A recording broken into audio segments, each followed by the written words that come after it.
Texas lands a commitment from four-star defensive end Colton Vasek. This one's been coming for a while, Nick. We knew he violated the golden rule. Don't visit another school when you're committed to Oklahoma. Now he is going to be a Longhorn. How big of a get is this one? Yeah, this is a big time land for Texas. They had been pushing for him since they offered, which was back in late December, early January. He was a big time riser during his junior season. A lot of major programs started going after him, and with him being an Austin Westlake player, that's a big time player for Texas to go after and try to get. And they were able to get him on campus for a visit over the summer.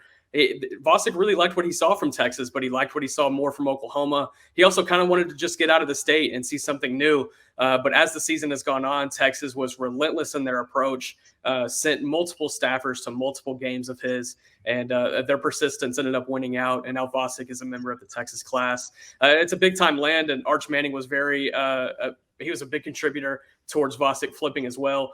He was on his phone lines dang near every day, and then also showed up to one of his games himself. So a big-time land for Texas, and Vasek joins a pretty stacked defensive class here for Texas in 2023. Yeah, when we talk about him as a player, this is a guy who's obviously tall, long. He was skinnier last year. You mentioned he bulked up a little bit, and it seemed to be what really helped him get the attention of schools. How do you see him fitting in at the next level?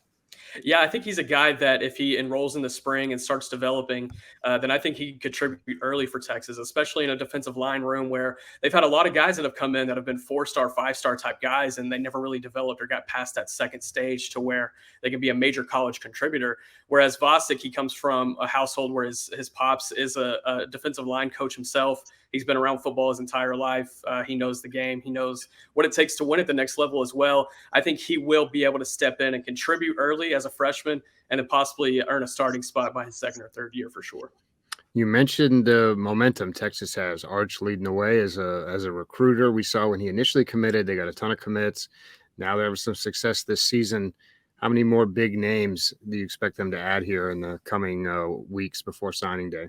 Yeah, absolutely. I think the number one name that I think Texas will be pivoting to now is Anthony Hill. After his decommitment from Texas A&M on Monday, the 5-star linebacker and top defender in the state of Texas is trending towards Texas. I've entered a future cast in favor of the Longhorns. I like where Texas sits right there, but if it pushes until signing day, other schools get involved, then obviously you're Texas, you get a little bit concerned. But, I think if I had to pin one school that I think he ends up signing with on signing day, it would be Texas.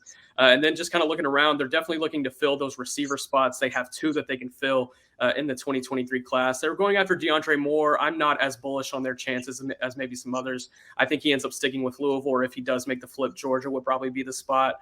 They're going to have to do a little bit of evaluating at the receiver position, or maybe even go portaling for those spots. They could also be adding another defensive back. That's a spot that they could be filling in the class. So just kind of filling in some holes at this point, but Anthony Hill is top target number one. All right, so Longhorns loading up. Be sure to check out orangebloods.com for more coverage.